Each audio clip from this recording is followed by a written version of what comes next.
are these people?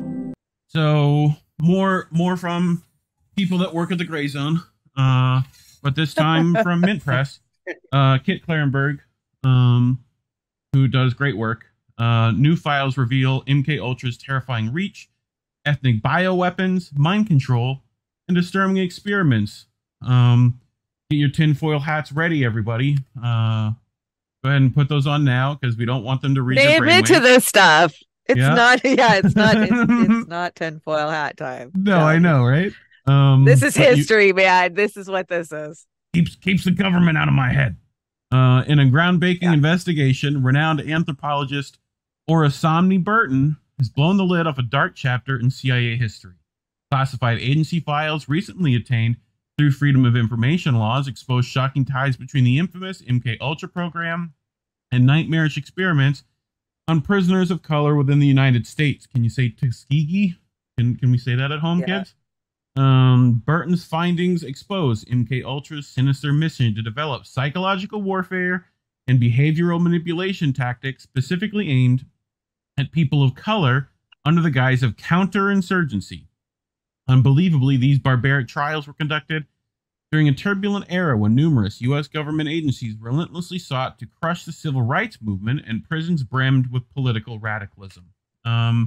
Disturbing revelations puts the CIA actions into sharp focus, revealing a ruthless bid to quell black resistance both on the streets and behind bars, but it doesn't stop there. Burton's disclosures raise urgent and profound questions about the far-reaching impact of those operations, both in the past and unsettlingly even today. Among the most haunting questions is whether the agency actively pursued a race-specific mind control weapon, an idea that strikes at the very core of ethical and moral boundaries. As the nation grapples with this revelation, one thing is certain: Burton's expose demands answers and accountability for the harrowing atrocities committed in the name of national security. The truth must be unveiled and justice served for those who suffered under the relentless grip of MKUltra's clandestine horrors, famously Unabomber, right? Part of this? Right. In that part of that? My dad was in prison with the Unabomber. Right. Ted Kaczynski. Nice. He was across the hall from him. But, the thing about MKUltra is they say they've destroyed all these records, right? When they were requested by the Senate back in the 60s, oh my God, they freaked out and they destroyed all of them. And there was, 2,000 of them left. Well, when you go back and you look at what they were actually doing, I mean, it could have far reaches all the way to Manson. When you look at what the CIA was doing, experimenting with LSD, with Timothy Leary on Haight-Ashbury at the Haight-Ashbury Health Clinic in the 70s. So, I mean, we can't just say Ted Kaczynski because it could be so many more. Yeah, they were trying to find gay bombs, literally, so that they can turn enemies not the gay frogs. And fight. Right, not the gay frogs. That was Monsanto's doing. It was here that of the many medical research facilities abused by the CIA has medical research facilities that they use. Oh, I wonder if the government still does that. For the purposes they were ran by Dr. Sidney Gottlieb. Yep. No coincidence that he's related to Scott Gottlieb. Right. The Allen Memorial Institute, a psychiatric hospital in Montreal, Quebec, looms perhaps the largest and most darkly. Is that most darkly? That sounds like a great band name. The most darkly. Anyway, it was here that from 1957 to 1964, the agency secretly operated the program Subproject 68. Again, one number off. It should definitely be 69. Just skip 68 all the time. Under the leadership of notorious psychiatrist Ewan Cameron. He was a psycho too, man. This guy. Yep. Cameron sought to de-pattern minds via a technique known as psychic driving. It entailed drugging unconsenting, unwitting patients with incapacitating cocktails of psychedelic substances, then subjecting them to electric shocks while they listened to hours of recorded, looped audio, aka torture. That's what that's called. Yeah, it's Stranger Things. If you've ever watched Stranger Things and they lock 11 in the room and they make her mind travel, that's what they're talking about. Yep. Because what do they call that? Where they let some stuff slip out through media? Like there's a word for that. I forget. Some programming. So Cameron hopped to render his subjects' minds a blank state onto which new behaviors, thoughts, memories, and personalities could be surreptitiously, I know that word, but imposed from the outside. It also served the purpose of interrogation. In the 1958 edition of the journal Psychoanalytic Quarterly, he boasted this technique could be used for penetration of defenses, elicitation of hetero-inaccessible material, changing of attitudes, and setting up a dynamic implant. Fast forward to 1966, when the New York governor Nelson Rockefeller, whose family foundation played a central role in the establishment of Cameron's Institute, initiated a chilling partnership.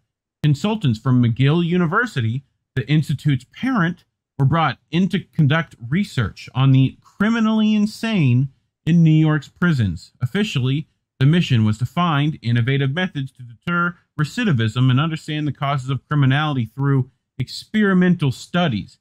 But was there more to this collaboration than met the eye? Motherfuckers are Decepticons. That's what they're trying to tell us. They are more than meets the eye. An inmate at a New York Department of Corrections facility engages in an experiment as part of a diagnostic and treatment program. Little picture gray zone includes.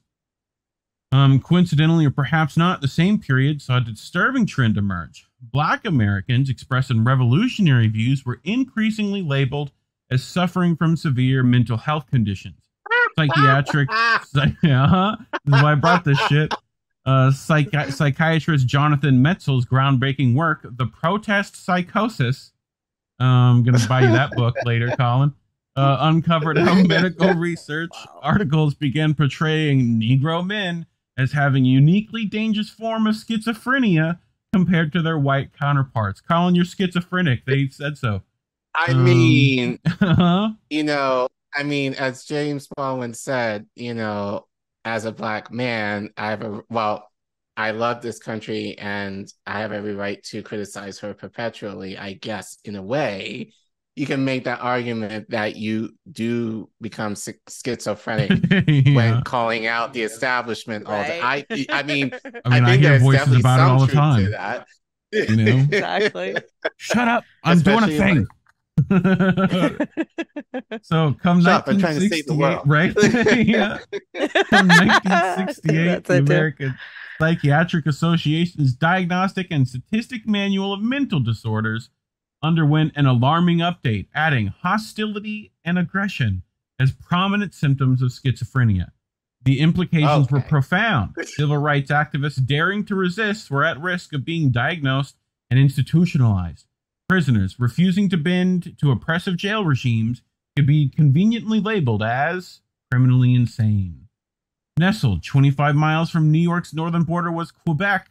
The infamous Dannemora State Hospital for the Criminally Insane took center stage in Rockefeller's ominous initiative.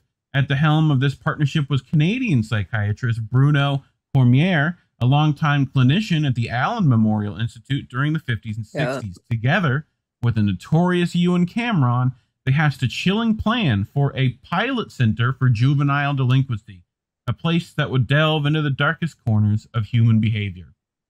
The Envision Center would include laboratories for psychological studies, for work in genetics, for endocrinology investigations, for sociological studies. Cormier was particularly keen for the institution to bring light on behavioral problems and bridge the research gap between juvenile delinquency and adult criminality. Dannemora State Hospital represented an opportunity to achieve these objectives via other means. So they put this here, right? We're going to zoom into this bit, right? All the way down here, but they put in a ton, right? But research projects would require the establishment of labor studies, right? Operating areas for carrying on field studies. Among the laboratories would be those for psychological studies, for work in genetics, right? Endocrinological investigations, all that crap, which we just read a second ago. Cormier's proposed Center for Study of Juvenile Delinquency included non-traditional methods of approaching detainee delinquency, including studying their genetics. I wonder why that would play a part in that, Care Bear. So by 1969, Miguel consultants, under the guise of training, had transformed prison guards into practitioners of hypnosis and aversion therapy techniques. One grim therapy session was subsequently sketched by an observer. So let me paint you this story. So correctional officers became therapists. It's an admirable undertaking to make them semi-professionals, but I have seen these former correctional officers practice aversion therapy with prisoners. The prisoners start gagging as they retrace the steps of their crimes. The scene was quite revolting, both for those who watched and those who took part, yet there is still no evidence that anyone has been cured. Okay? So, in 1990, Dr. Douglas Lipton, director of the Narcotic and Drug Research Institute, exposed Danamora's chilling mission to obliterate inmates' identities and mold them into obedient pawns. In testimony to Congress, he laid bare the devastating efficacy of these efforts, which left an indelible mark on the lives of those they ensnared. Behind closed doors, Bruno Cormier reached out to every prison warden in New York State, urging them to send their most hardened offenders to become subject to this wicked venture. The wardens were more than willing to comply, eager to rid themselves of the most problematic inmates. Assembling a group of 50 of the most troubled souls, described by Dr. Lipton as the worst group you had ever seen, the Allen team subjected them to a year of MKUltra torture. The torment they endured stripped them down to their very cores, leaving them vulnerable to resocialization attempts bordering on mind-altering manipulation. A year after being released from Dannemora following a year of treatment, just 2 had returned to the facility. The rest, it seems, had been successfully reduced to blank slates, as Cameron originally sought, and their minds successfully reprogrammed from the ground up, Dr. Lipton concluded. What it does is it takes you back to a kind of kindergarten level and then brings you back up. So could you imagine that, Collin? Adults being reduced to the kids you work with, and then, you know, what that might entail? There's so much more, though. There's so much more to MKUltra. MKUltra had over 200 subgroups that we know about. I mean, just research-wise, they figure, because we'll never get an accurate number. And I mean, yeah, they stripped people down to their very core. They broke them. There's so many stories out there. If you're really interested in this, there's quite a few videos that are still up on YouTube with supposed MKUltra survivors. And I mean, the range is so insane, from government inside ops to just a housewife that they wanted to see if they could break because the husband sent her away because he didn't like her, you know. Right. And I'm so like, I see what they're doing nowadays with what they did before, and there's so much more of this going on currently, but we just classify it as something so totally different. Well, yeah, I mean, this is just torture at its, I mean, let's pump someone full of psychedelics and then give them pain and shock treatment, and you know, they go into a bit of what some of these were like, right? So echoes of Cameron's infamous psychic driving likewise emerged in the disturbing research of McGill psychologist Ernest G. Poser, delving into patient reactions under methylhexatone-induced sleep and cross-cultural differences in pain tolerance. Poser's chilling method didn't spare inmates, and they were subjected to unimaginable horrors in the name of research. So we're going to imagine some of them. His work frequently employed deceptive means that what seemed like torture instruments, including a blood pressure monitor with sharp, hard rubber projections sewn into it, which he used to test a patient's pain tolerance. He was among the McGill specialists tasked with experimenting on inmates in New York State. In 1968, he probed whether prisoners deemed sociopaths suffered from an adrenaline deficiency, preventing them from learning cautionary lessons from fear-producing experiences. Putting the theory to the test, Poser and his team injected inmates diagnosed as sociopathic with adrenaline. They subjected them to electric shocks.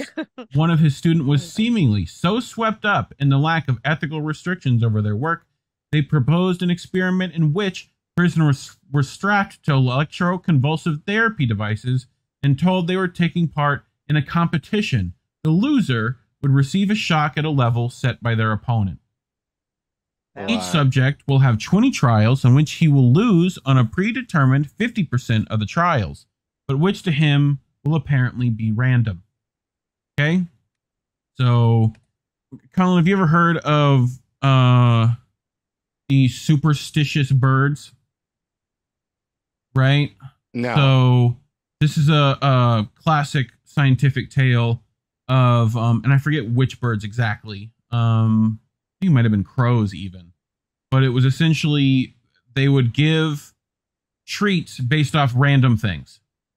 Right? Mm-hmm. So the birds would then do these elaborate things to get a treat because they don't think it's random. Right? So they're going to do a dance and do a couple flips and, you know, then their treat comes, but then it might not come. So we got to add to it.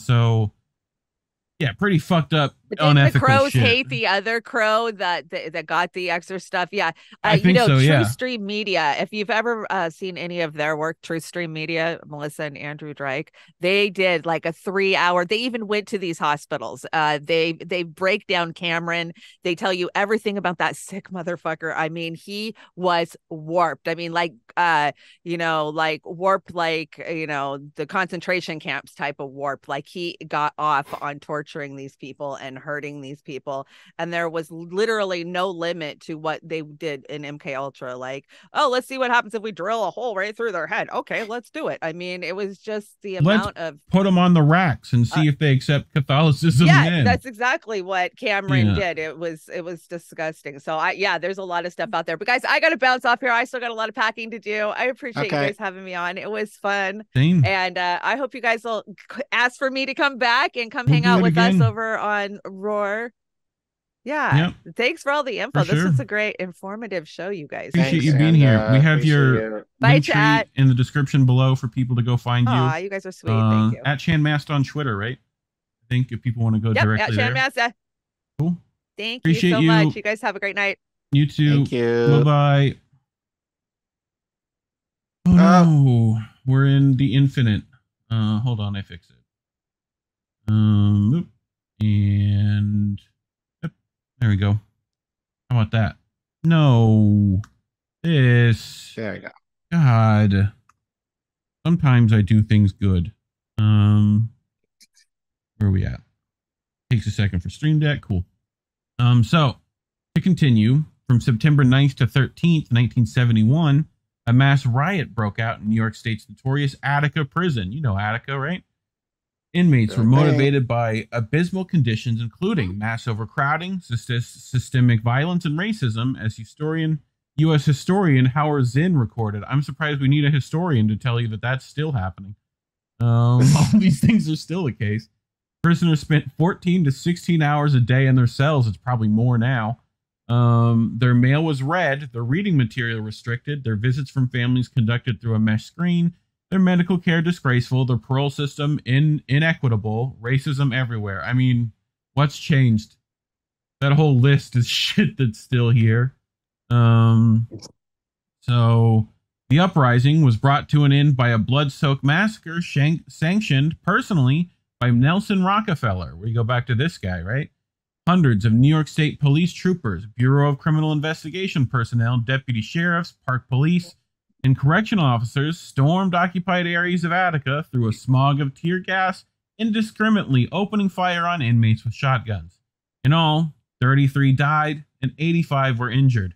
Many prisoners who were not resisting, as well as individuals the rioters had taken hostage, were among them. Right? These are the chilling pictures that people should remember. So, makeshift hospital over there in Block D.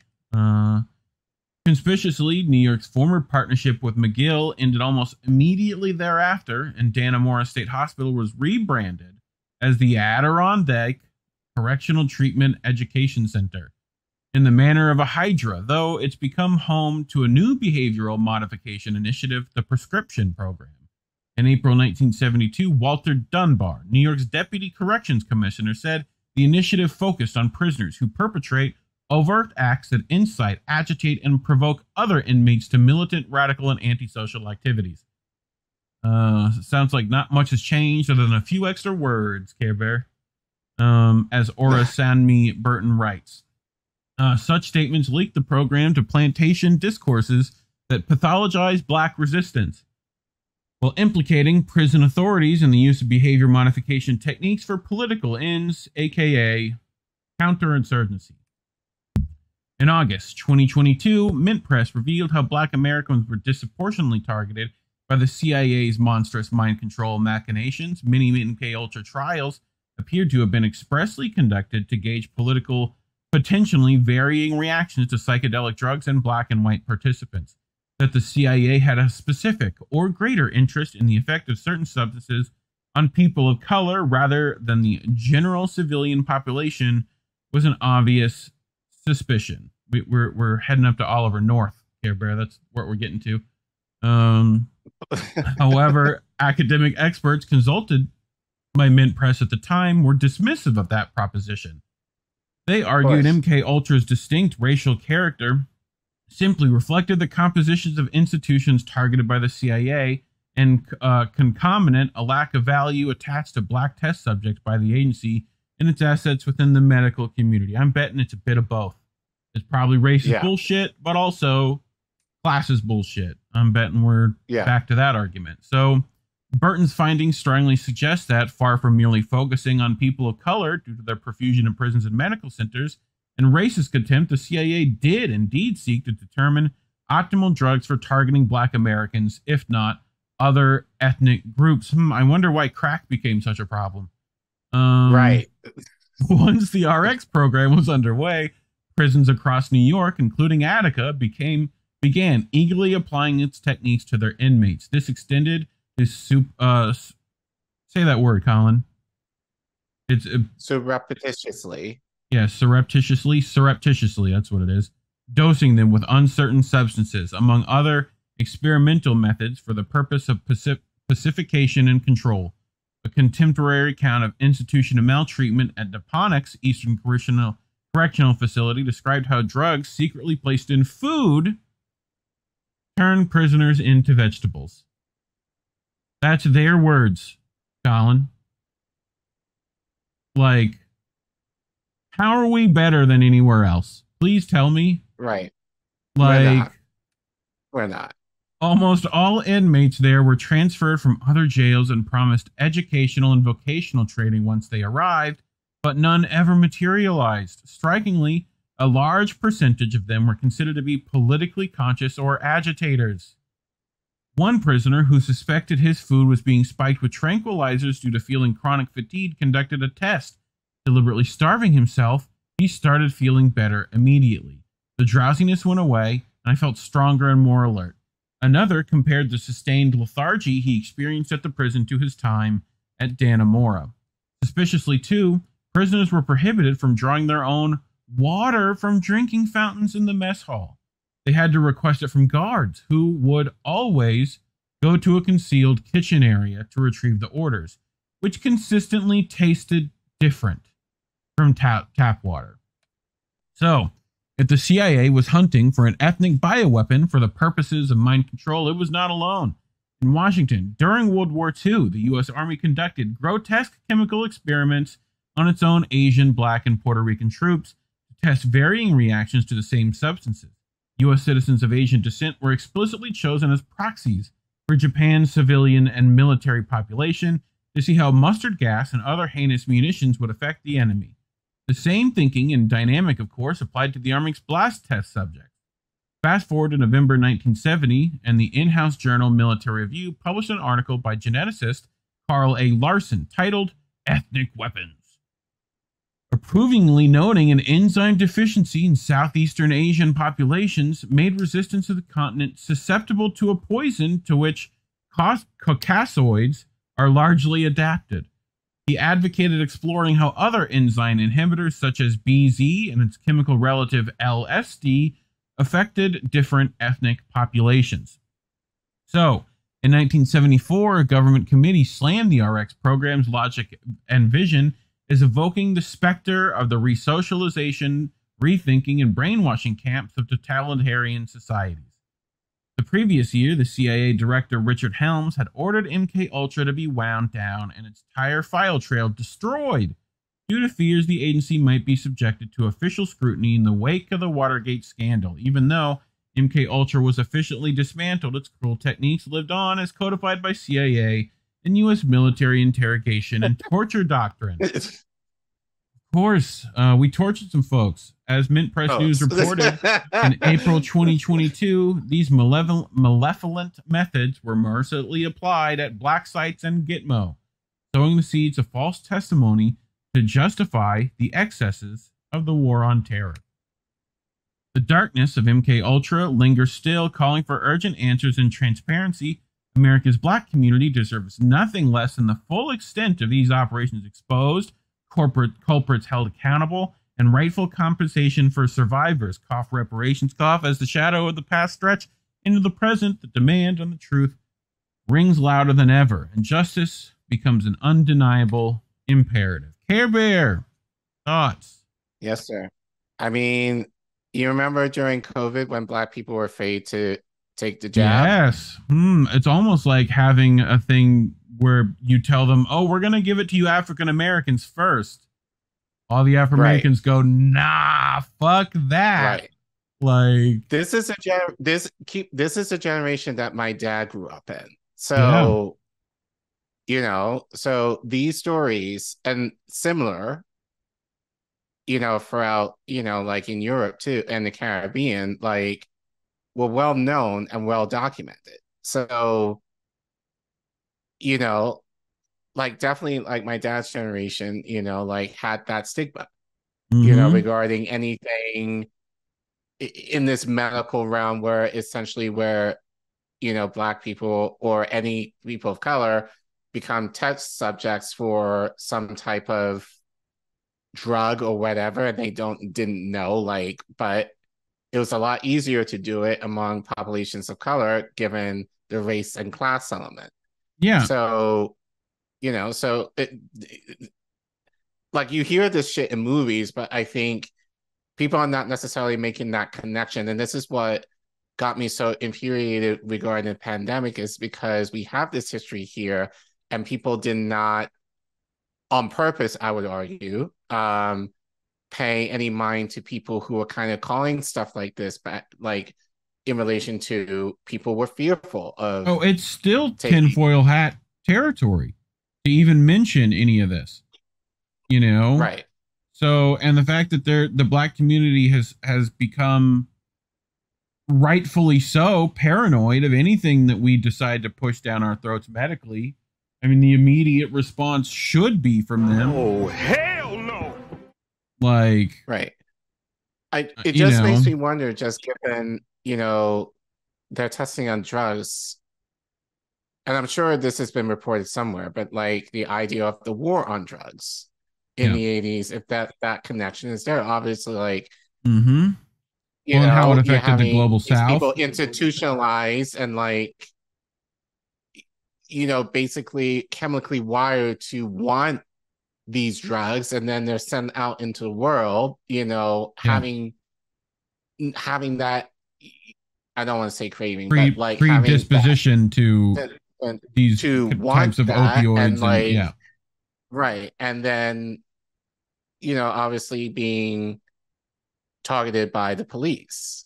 So it's just, but yeah, again, I mean, we've done stories like this before, in terms of, it's the elites who seemingly are the people who have the intelligence that in a lot of ways are the most devious in terms of how they can really affect policy. But they're often people should go look up a thing on the history of the Tower of London, right? Because humans are good at torturing other humans. That's kind of what we're good at. Oh, yeah. But the story of how that happens with the Queen of Mary and like this one Catholic priest who thought he was doing good, right? And converting people and whatever, who was ultimately torturing people indiscriminately,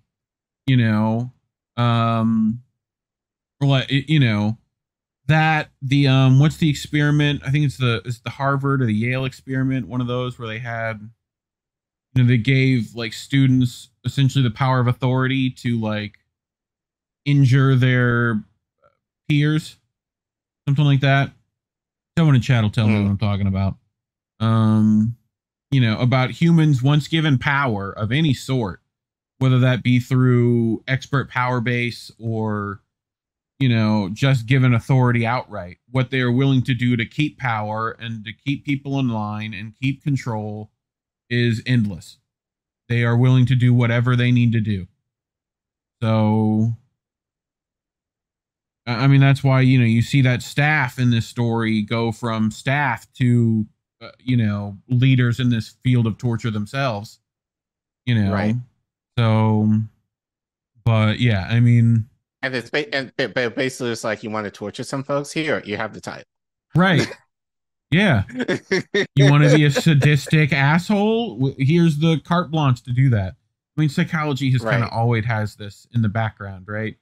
You know, you can go back to the people who tortured children by showing them scary pictures, and, you know, like there's some ethical shit in all of that, you know. So whatever. But, you know, now we know apparently black people like crack. Who knew? Like that's the story, right? Like, or as you said correctly, black people, I think, especially back then, were more likely predisposed to it. Well, partially because who knew that being a politically active would end you in prison, and then they would call you crazy and then give you drugs, and then the minute you get out, what are you going to do? You know, so whatever.